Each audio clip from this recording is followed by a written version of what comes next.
Lalaine, nakalabas na ba sa ospital ang mga estudyante at ilang staff ng paaralan na nakalanghap ng sinasabing mabahong amoy sa Antique?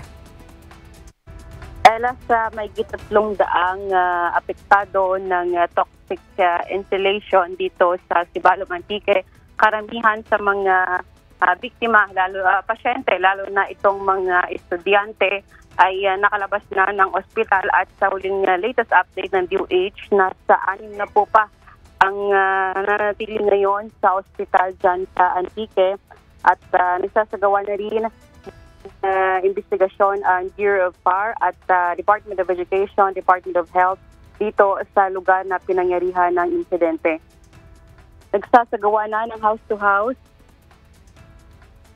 ang Department of Health Western Visayas sa mga residente at estudyante apektado ng toxic inhalation sa Sibalom, Antique. Nag-deploy na ng mga doktor at nurses ng DOH sa lugar para magsagawa ng counseling sa mga naapektuhan.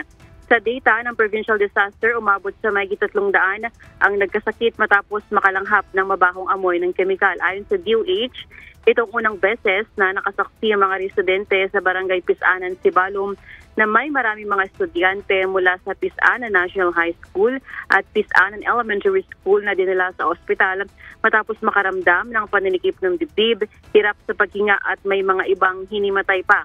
Samantala, ayon pa sa DOH, aabuti ng hanggang 7 hanggang 10 araw bago dumating ang resulta ng laboratory test na isinagawa ng toxicologist. Kumuha ng swab sample sa mga kawani ng DOH mula sa 2 paaralan. Dito malalaman kung anong kemikal ang sanhi ng pagkakasakit ng mga estudyante.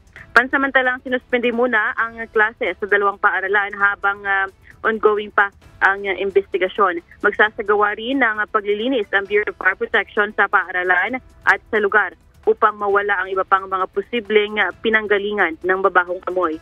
Yan muna ating update. Balik sa iyo, Ella. Maraming salamat, Lalaine Moreno.